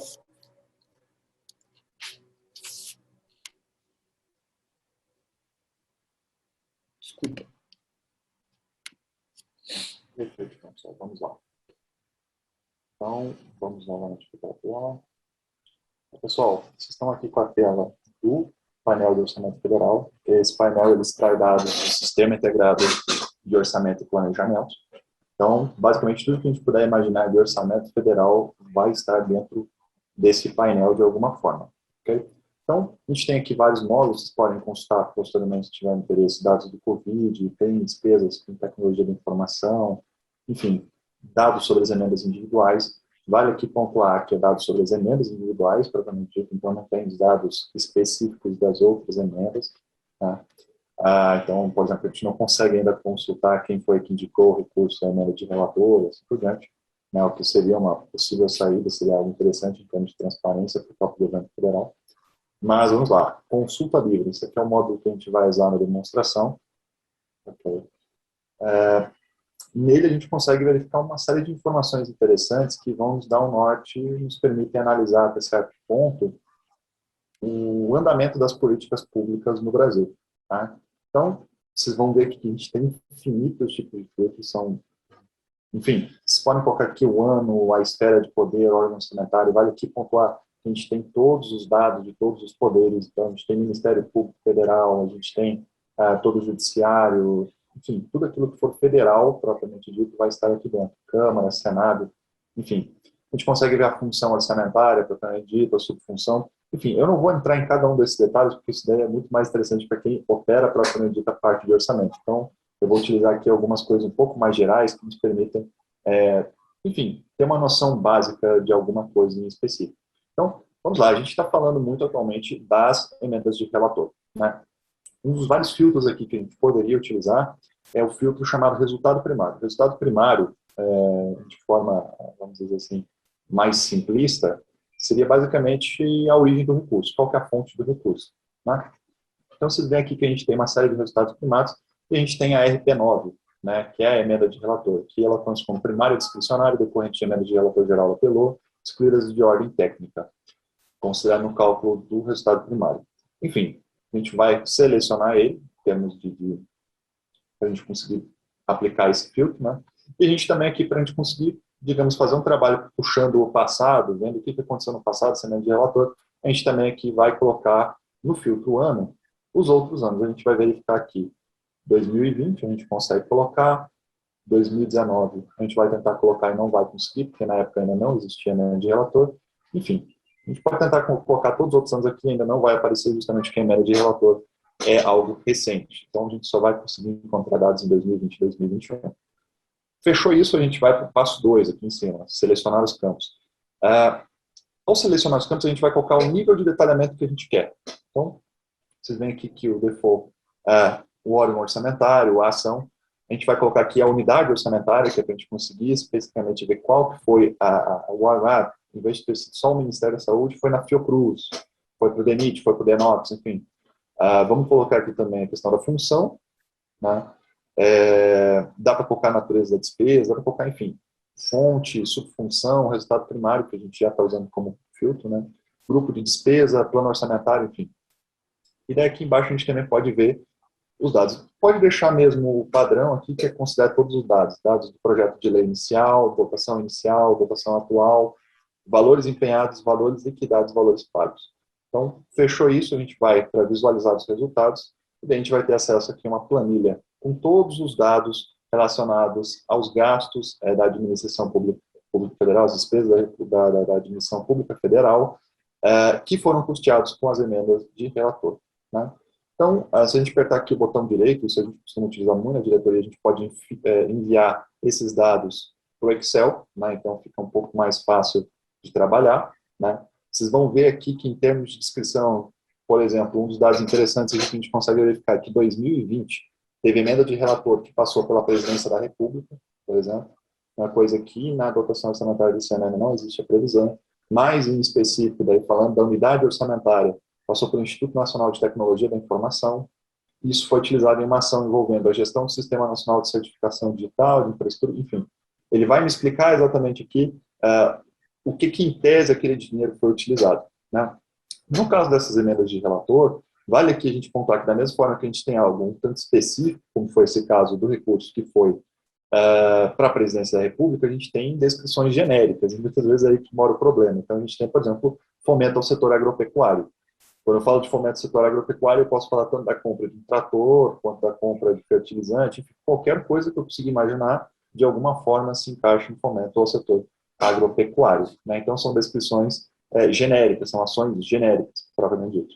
E isso encontra dentro da função agricultura, né? Dentro do Excel, vocês vão conseguir aplicar filtros, vão conseguir mexer melhor com esse dado propriamente dito. Mas aqui também, na plataforma, vocês vão ter acesso ao passo 4, que é visualizar os gráficos, né? Então, vocês conseguem ver aqui a evolução orçamentária, né? Então, a gente verifica, 2020, 2021. Então, a gente vê aqui o recurso que estava no projeto de lei, na dotação inicial, e quanto recurso está previsto na dotação atual. Então, a gente verifica que apesar de no início ter uma previsão relativamente alta de dotação inicial, no final das contas a dotação atualizada caiu. É a mesma coisa em 2021. Então, o total de recursos que iam ser gastos com emenda de relator já foi reduzido no início do ano. Né? Enfim, aqui a gente também consegue ver a questão do empenho, liquidação, pagamento. Né? A gente verifica ainda 2021, a gente ainda não tem algo propriamente dito empenhado, a gente ainda está no início do exercício orçamentário, mas assim que isso for colocado no sistema integrado de orçamento e planejamento, como tem que ser colocado, então todas as despesas normalmente elas estão atreladas ao sistema, essa barrinha aqui ela vai crescer automaticamente meio que ao vivo. Então esses dados aqui são atualizados diariamente, são bem atuais mesmo.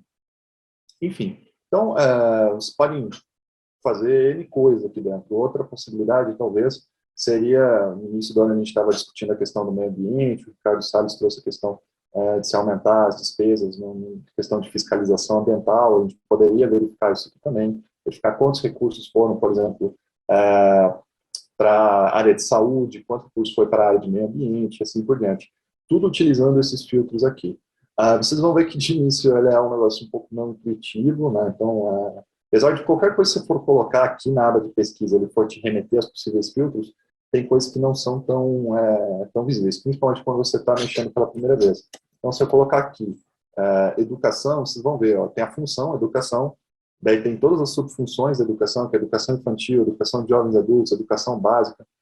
Eu consigo ver aqui também, por exemplo, programas, né? Então, ó, tem o programa de educação básica de qualidade, programa de educação profissional tecnológica, enfim. Então, só jogando educação aqui vai aparecer mil e uma coisa. Daí você precisa ver exatamente o que você quer. Eu quero ver educação como, digamos, um programa específico, educação na condição de função, educação, por exemplo, o Ministério da Educação. Então, a gente quer analisar, por exemplo, todas as despesas do Ministério da Educação, né? Então, a gente pode até fazer isso aqui agora, aplicamos o filtro, Ministério da Educação, e a gente vai deixar a mesma RP9 para verificar, por exemplo, o que aconteceu dentro do Ministério da Educação relacionado às emendas de relator. Selecionar campos, vai ser o mesmo processo de antes, visualizar os resultados que nos interessa, a gente vai conseguir ver exatamente aqui onde que entrou a emenda de relator.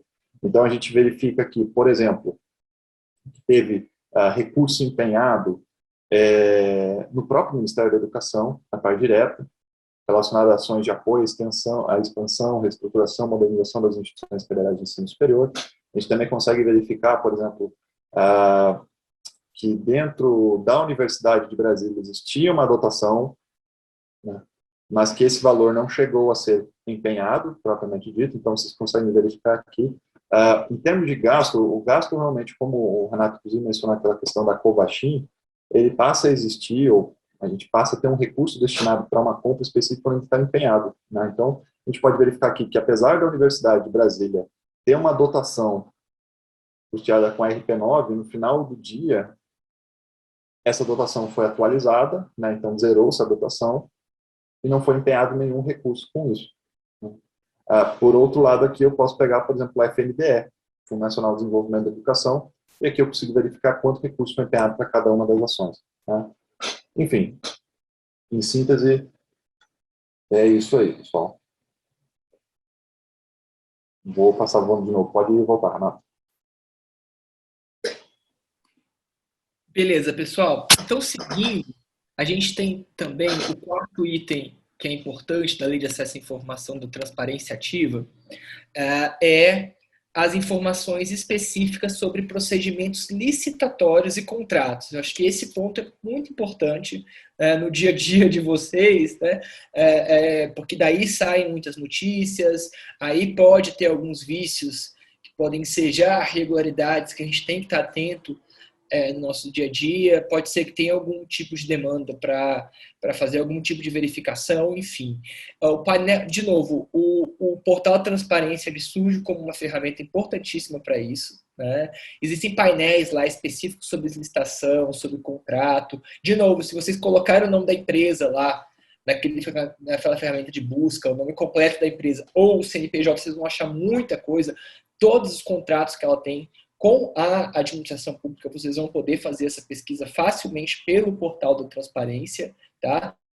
Existe uma coisa muito relevante que são as listas negativas. O que são as listas negativas? São listas que demonstram as empresas que já foram punidas pela administração e que, por hora, ou por algum tempo, elas não podem sequer celebrar contratos com a administração. Então, vocês vão ver que tem casos de empresas que estão aí contratadas, envolvidas em escândalo, que elas sequer podiam estar sendo contratadas porque elas já estão em listas negativas públicas. Então, isso chama atenção e esse tipo de informação vocês conseguem ver pelo portal Transparência. 6 são as empresas declaradas idôneas e suspensas pela lei de licitação. O CNEP são as empresas que foram punidas pela lei anticorrupção e CEPIM são as organizações sociais que foram punidas, não podem fazer convênios, não podem celebrar tipo de convênio nesse momento com a administração pública. É importante estar atento para essa lista. Painel de preços também surge como um painel bem interessante, o Gustavo vai mostrar para vocês. O painel de compras também. O Ministério da Economia tem uma série de painéis, pessoal, que vocês podem achar informação mais pormenorizada. O do orçamento, que a gente já falou, o compras, o painel de preços, tem muita coisa interessante. Como está muito no foco do Covid, o site do Ministério da Saúde também traz informações interessantíssimas sobre os contratos, tá, do Covid. Então, assim, fique atentos, tem muita informação nos sites sobre esses assuntos, né? Já passo a palavra para o Gustavo, para ele falar um pouquinho sobre essa temática e mostrar na prática onde é que acha essas informações. Bom, pessoal, vamos lá. Estou aqui com o painel de preço aberto, porque esse é um painel que eu costumo usar bastante nas nossas atividades de fiscalização, quando a gente normalmente tem algum indício de superfaturamento, de sobrepreço. Tá? Ele reúne todos os dados relacionados às compras realizadas nos últimos anos, 2020 e 2021. Tá? O maior problema que o painel tem, né? A gente também tem o painel de compras, que o Renato mencionou, mas o painel de preço ele tende a ter dados mais precisos, né? Não sei se vocês recordam, mas tempo atrás a gente estava com a famosa crise do leite condensado, né? Enfim, se discutiu as compras de leite condensado realizadas pelo Ministério da Defesa e tudo mais. E na oportunidade, os jornalistas estavam utilizando o painel de compras. Né? O painel de compras, como ele não tem especificamente a finalidade de agregar preços, o negócio dele, a pegada dele é um pouco diferente, ele trata mais realmente das compras públicas como um todo, né, e não dos preços, não dos itens. Ele tinha algumas imprecisões que estavam na casa dos milhões, né, e no final do dia fizeram com que os jornalistas acabassem cometendo um erro. Né? Então, um erro naquele painel em específico acabou causando ali um problema. Conforme eu mencionei antes, né, vale recordar, quando a gente está falando de dado público, a gente tem muita imprecisão, a gente tem muita coisa que pode ali estar incorreta. Então, às vezes, a gente pega um negócio, vocês vão ver, utilizando o painel de preço, por exemplo, que a gente vai conseguir encontrar determinado item, por exemplo, uma unidade de máscara cirúrgica por R$0,00005, né, que é um valor que nem existe em termos práticos, né? Ou então você vai encontrar um caso em que você vai estar comprando 1 bilhão de unidades de algo que você sabe que não teria como se consumir 1 bilhão. Às vezes o servidor ele coloca um zero a mais, às vezes ele coloca um zero a menos no preço, na quantidade. Isso infelizmente acontece bastante. E vale aqui trazer um adendo que muitas vezes esses dados, apesar de parecerem absurdos, eles não indicam obrigatoriamente que a gente tem uma irregularidade, que a gente tem um crime. Eles são aquilo que a gente chamaria de red flag, eles chamam atenção para aquela questão. Então, você tem que trazer novas camadas de investigação para chegar para o dito alvo. Mas vamos lá. Aqui a gente pode analisar os preços de materiais e de serviços. Né? O foco aqui vai ser em materiais. Vale pontuar que o preço de serviço é muito difícil a gente conseguir mensurar, porque é muito difícil a gente conseguir dizer que está errado esse preço. Durante a construção dos hospitais de campanha, você teve muita discussão. O hospital A está mais caro que o hospital B e tudo mais. Só que cada serviço, cada estruturação de hospital é diferente. E os termos de um contrato de serviço podem mudar muito. Né? Materiais, por outro lado, são mais simples, são mais lineares e normalmente a gente gosta de utilizar eles mais para fazer essas verificações. Então, analisando o preço dos materiais, a gente vai para o próximo painel. Né? Ele é um painel um tanto lento, como os outros painéis que eu mencionei, eu acho que até um pouco mais lento que os demais. Né? Mas ele concentra todas as compras realizadas, como vocês vão verificar aqui, nos anos de 2020 e 2021. Ele tem uma quantidade menor de anos, né, justamente para que você consiga ter preços mais atuais. O foco do painel de preços é verificar o preço de um item. Então, digamos que vocês receberam ali uma denúncia, alguma coisa estranha relacionada, por exemplo, à compra de máscaras, né, máscaras cirúrgicas. Foi uma denúncia que foi recebida ali dentro do estado, chegou uma pessoa lá de uma cidade do interior, mandou uma mensagem para o gabinete, colocou o hospitalzinho aqui da cidade e tudo mais, ele comprou tantas máscaras e o pessoal está falando que está muito caro essa máscara, né? O painel de preço pode ajudar para isso. E como que ele vai nos ajudar nesse sentido? Tem vários filtros aqui, como vários desses outros painéis que a gente mencionou. A gente vai aqui, nome do material, vai colocar máscara. Então, vamos lá. Ele é lento mesmo, então isso daí acontece. A gente está falando aqui de todas as compras do governo federal, então é muita coisa. Então, vocês vão ver que tem diferentes tipos de máscara. Tem máscara, máscara cirúrgica, máscara multiuso, máscara descartável, enfim. Vamos pegar aqui a título de comparação, máscara cirúrgica. Okay? Então, pegamos ela, ela vai aplicar o filtro, novamente vai dar um tempo ali para carregar, ela encontrou 1.147 processos de compra envolvendo máscaras nos anos de 2020 e 2021. Mas digamos que a compra ocorreu agora, recentemente, então vamos pegar só as compras de 2021 para a gente ter aqui um parâmetro um pouco mais próximo, né? Então, encontrou 354 processos de compra, o total das compras, o total do valor dessas compras foi de 27 milhões, né? E a gente consegue verificar aqui também onde que foi a distribuição regional dessas compras, né? A gente vê aqui, por exemplo, tem que verificar o fornecedores participantes e fornecedores homologados, né? São dois tipos diferentes que a gente está aqui considerando. A gente também consegue verificar a variação da média e da mediana dos preços no período, né? A gente vai verificar que a mediana está bem abaixo da média, isso acontece porque os preços variam muito, né? Então, por vezes, um erro, como esse que eu mencionei antes, de colocar um zero a mais, de colocar um zero a menos, digitar alguma coisa errada, pode mudar muito o resultado final que a gente vai ter para um mês ou para alguma coisa. Mas, enfim, então a gente colocou esses dados aqui, vamos avançar na análise, né? A gente vai verificar aqui que a média de preço detectada foi de 7,57, okay? A mediana foi 0,49, menor valor pago 15 centavos, maior valor R$ 64. Pô, Gustavo, mas isso quer dizer que compraram uma máscara por R$ 64?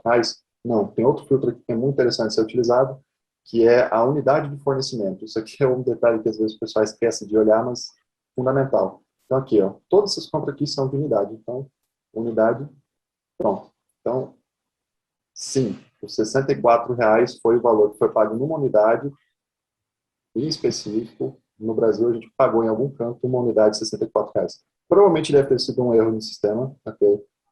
Isso aqui não é querer passar pano para o gestor, mas provavelmente, ao invés de colocar que ele estava comprando unidade de fornecimento caixa com 100 unidades, caixa com 20 unidades, ele colocou unidade.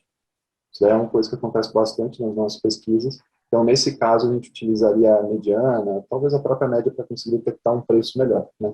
Enfim, isso daí não é o que importa tanto agora. A gente consegue ver a distribuição aqui num gráfico de dispersão, né? Então, os pontos que estão mais distantes aí nos chamam, de certa forma, a atenção, né? A gente pode também pegar a modalidade de compra, que é outra coisa interessante. A gente vê que teve compras tanto realizadas em pregão quanto dispensa de licitação. As pesquisas que a gente faz mostram que compras realizadas em pregão tendem a ser mais baratas que as compras realizadas em dispensa de licitação. Então, durante a pandemia, teve muita compra realizada em dispensa de licitação com preços exorbitantes, né? Mas, enfim, vamos pegar só a dispensa de licitação para a gente conseguir verificar aí certinho aquilo que está inserido mais no contexto da pandemia. A gente verifica que mudou um pouco a média, mudou um pouco o valor maior, né? A gente consegue colocar porte da empresa, a gente consegue colocar, enfim, forma de compra. Enfim, tem N possibilidades aí que poderiam ser utilizadas. Daí a gente consegue avançar a análise. Vocês vão verificar aqui que ele não vai deixar a gente avançar a análise porque tem mais de 1.000 itens de compra, no caso aqui concreto, né? Então vamos aplicar um novo filtro aqui, que seria o filtro, vamos pegar apenas as compras realizadas no estado do Rio de Janeiro. A gente clicou aqui no mapa, ele me colocou aqui a unidade federativa do Rio de Janeiro, ele detectou 19 compras, ok? E aí vamos avançar a análise agora. Então, vai carregar, pronto. Quando ele avançou aqui a análise, ele vai trazer um novo quadro que é bem interessante para a gente conseguir verificar cada uma dessas compras por detalhe. A gente consegue ver quem foi o fornecedor, quem foi que comprou, enfim. Então aqui, a gente está com todas as compras de máscaras cirúrgicas compradas no estado do Rio de Janeiro. Okay? Vocês vão perceber que aqui a gente não vai ter só compras da União. okay? Que a gente vai ter compras também do município, a gente vai ter compras do estado, enfim. Outro ponto positivo do painel de preços, a título de comparação, é que ele vai considerar tanto as compras da União, quanto compras dos estados, dos municípios, enfim, todos os órgãos públicos que registrarem seus preços nesse painel vão trazer para a gente um valor mais preciso do quanto ao preço. Então, chegamos aqui, tem compras realizadas tanto pelo Comando do Exército, pela Fundação Oswaldo Cruz, quanto pelo Conselho Regional de Medicina do Estado do Rio de Janeiro. Né? A gente consegue aprofundar ainda mais um pouco, né? A gente consegue ver aqui a data da compra, quanto foi pago pela máquina, né? Então a gente vê que esse do Conselho Regional de Medicina foi comprado por 29 centavos, né? Ao passo que a compra que foi realizada pelo Comando do Exército foi 43 centavos, né? E a gente consegue ainda detalhar um pouco mais, clicando aqui nesse olhinho, propriamente dito, que vai nos dar os dados mais detalhados sobre o contrato, aqui a gente vai conseguir ver a quantidade que foi comprado, a gente vê a dispensa de licitação, nome do fornecedor. Então, se vocês pegarem esse nome de fornecedor e jogar lá no painel, no portal da transparência, vocês vão conseguir encontrar todas as outras compras que esse fornecedor, porventura, pode ter fechado com a administração pública federal. Tá? Enfim, esse aqui é o painel de preços, ele pode ser muito útil para quando você está fazendo uma verificação de uma regularidade mais simples, envolvendo alguma compra um pouco mais simples. Enfim, era isso. Perfeito, pessoal. E agora a gente vai para o último item do portal da transparência, da parte de transparência ativa, que também é muito importante, que é a parte dos programas de governo. Ok? Os programas de governo, a princípio, que a gente está tratando aqui, são aqueles que o governo federal ele já transfere diretamente, boa parte deles, aquilo para os cidadãos. Né? Lembre-se que a gente falou da execução, que ela é muito centrada nos estados e municípios. Então, se a gente quiser saber dos estados e municípios, é importante a gente ver a transferência de recursos, aquelas coisas que a gente viu anteriormente. Agora, aqui a gente está falando, por exemplo, do auxílio emergencial, que é algo que está muito, muito em voga, o Bolsa Família, ou algum outro tipo de programa que a gente tem um repasse direto, uma execução direta, né, do Ministério da Cidadania e chegando nas mãos do dinheiro, eventualmente nas mãos da população. O portal da transparência, novamente, ajuda muito a achar essas informações. O auxílio emergencial é tão importante que ele está destacado, tem uma aba específica no portal da transparência sobre isso. Algo que chama muita atenção para o acompanhamento dos programas e também das obras é o site do TCU, que tem informações bem atualizadas sobre as obras que estão paradas. Né? Obra parada é uma coisa que tem que ficar de olho, porque ou ela está parada por falta de planejamento, incompetência, o que é péssimo, ou ela está parada eventualmente por algum imbróglio jurídico ou alguma irregularidade que foi identificada. Okay? Que acaba causando muito dano à sociedade. Para o pessoal aí da educação, né, principalmente o pessoal do metrô que atua muito com relação a essa pauta, o site do FNDE tem muita informação sobre as obras que são financiadas com os recursos do fundo. Tá? No site dos órgãos também, via de regra, a gente vai achar informações sobre o programa, sobre as ações de cada um deles, inclusive em formato aberto. Tem o portal de dados abertos, algo que a gente não menciona muito, porque o portal de dados abertos é algo mais voltado para os hackers, para as pessoas que conseguem baixar, os Giovannis, né, da vida, que conseguem baixar um grande número de informações, que conseguem fazer cruzamentos pesados, né? Então a gente vai falar, possivelmente, se vocês tiverem interesse, algo mais específico no futuro sobre isso, por isso que a gente está focando um pouco mais no portal da transparência, com informações mais rápidas, mais fáceis, mais compreensíveis, não é aquele banco de dados pesado para a gente trabalhar, a gente está tentando focar um pouco mais naquilo que é acessível, rápido para vocês, mas lá no portal de dados abertos também tem muita informação sobre a execução dos programas de governo. E avançando, pessoal, agora para os outros poderes um pouquinho, para não ficar só no Poder Executivo Federal, dado que o nosso planejamento hoje, pessoal, era falar 1h30 e dar meia hora para vocês, né? Mas como todo planejamento ele é furado, o nosso não fugiu à regra. Então, a gente ainda não terminou, acho que ainda faltam 5 minutinhos, mas a gente vai ter uns 10 minutinhos ou 15 minutinhos para as perguntas, fiquem tranquilos. Inclusive, a gente pode ficar bem mais se vocês quiserem ou tiverem disponibilidade. Mas para não ficar só no Poder Executivo Federal, a gente queria falar um pouquinho para vocês que os estados, municípios, também têm muita informação nos seus sites e os outros poderes, né? O site da Câmara dos Deputados tem muita informações interessantes, não só sobre a execução de despesas, salário dos servidores, mas também sobre os resultados legislativos, os gastos dos parlamentares estão lá, discriminados por categoria, uma coisa interessante. No judiciário também é importante ficar de olho no Conselho Nacional de Justiça, o CNJ, porque ele de alguma forma agrega as funções administrativas do judiciário. Então, se vocês quiserem ver, por exemplo, remuneração de magistrados, algum outro dado mais compilado sobre o judiciário, o CNJ é a fonte. Os estados e municípios, de novo, o portal de dados abertos traz muita informação sobre os estados e municípios, principalmente a parte de execução fiscal, se estão extrapolando ou não os limites da LRF, que é algo que é relevante para muitas pesquisas. E o TSE, que na verdade deveria ser Tribunal Superior Eleitoral, TSE, não Superior Tribunal Eleitoral, eu errei aqui, ele tem informações interessantíssimas sobre o processo eleitoral. Tem um repositório de dados que é ouro, assim, para fazer pesquisa, para verificar algumas informações, para fazer alguns batimentos, inclusive algumas pesquisas que a gente fez, né, Gustavo? A gente usou muito a base de dados do TSE. Até passo para o Gustavo para ele dar algum exemplo prático que a gente utilizou nesse sentido dos outros poderes.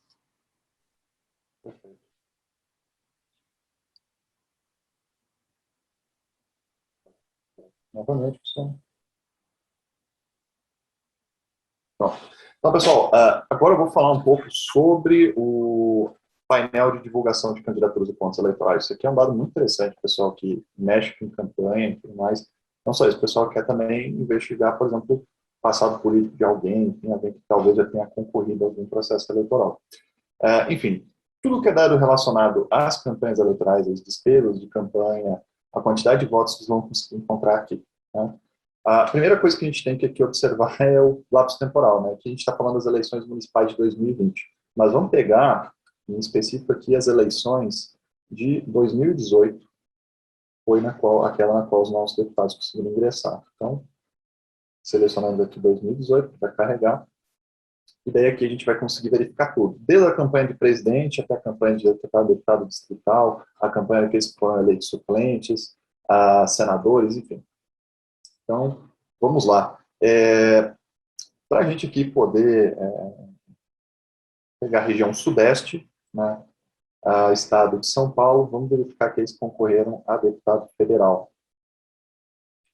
Então, aqui a gente consegue encontrar, por exemplo, os dados da candidatura do deputado Adriana, deputado Alexis, deputado Gilson, todos os deputados que estão eleitos, inclusive aqueles que não foram eleitos, a gente consegue verificar alguma coisa a mais, né? A gente pode utilizar aqui o filtro para colocar o nome do candidato, né?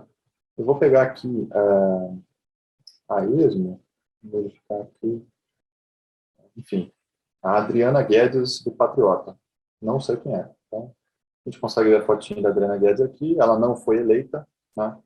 Consegue encontrar alguns dados gerais sobre ela, status dela, cor, onde nasceu, enfim, todos os documentos relacionados à candidatura dela, né, as certidões que ela teve que apresentar. A gente também consegue verificar os bens que ela declarou. No caso aqui, a gente pode verificar que ela não declarou bens, né, mas, por exemplo, se um deputado ou se um candidato ele tem empresa, se ele tem uma casa, se ele tem um carro, tecnicamente ele tem que declarar todo esse patrimônio, a gente consegue verificar aqui na lista de bens, né? E daí aqui o que normalmente a gente utiliza mais, que é as receitas, as despesas dessa candidata. A gente verifica que quase todos os recursos que ela recebeu são oriundos do fundo partidário, né? Tem uma pequena parcela ali de recursos, que é o que tudo indica. 100% dos recursos foi do fundo partidário, né? Eu pensei que aqui a gente tinha 1% de fundo especial, mas não.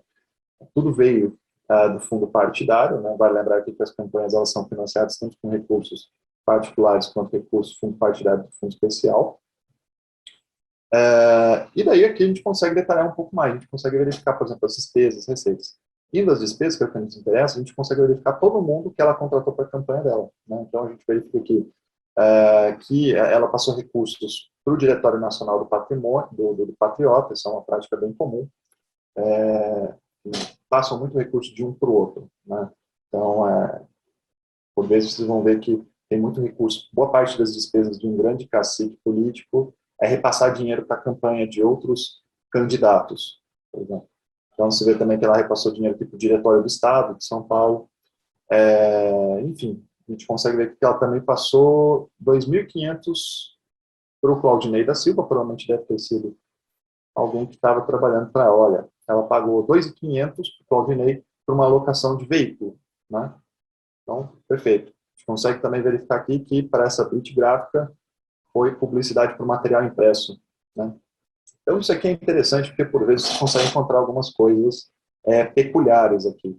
Em uma das investigações que uma vez a gente conduziu, utilizando isso aqui, em primeiro lugar, a gente costuma utilizar muito esse sistema aqui para verificar, por exemplo, se a pessoa foi doadora de campanha ou não, né? Então, voltando aqui para o painel inicial, né, a gente pode verificar aqui, ó, doadores e fornecedores, né?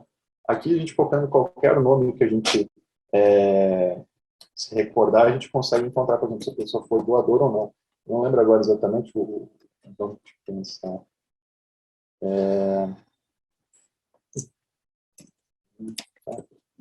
Não sei se estou escrevendo o nome do salão certo, mas acho que é isso.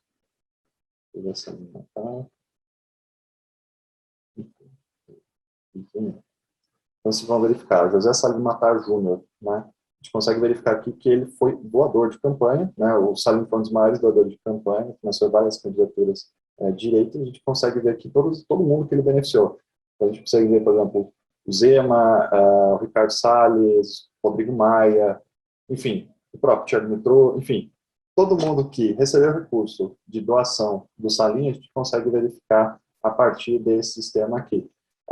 Por que a gente utiliza isso? Às vezes a gente está vendo ali um contrato um tanto suspeito, alguém que talvez já tenha uma trajetória política, a gente gosta de jogar o nome da pessoa aqui para verificar se ou ela foi fornecedora de campanha ou se ela foi doadora de campanha, né? Isso aqui pode ser uma lista. Então, por exemplo, você encontra alguém que foi um forte doador de campanha, um candidato a deputado estadual, um candidato a deputado federal, um presidente, né? E isso pode chamar a atenção, por exemplo, para verificar que aquela pessoa tem algum vínculo com aquela pessoa. Isso aqui, reiterando, tudo que vocês podem achar nessas pesquisas, não apenas nessas daqui, em específico nesses dois, mas em qualquer pesquisa, isso não quer dizer que é uma irregularidade por si só.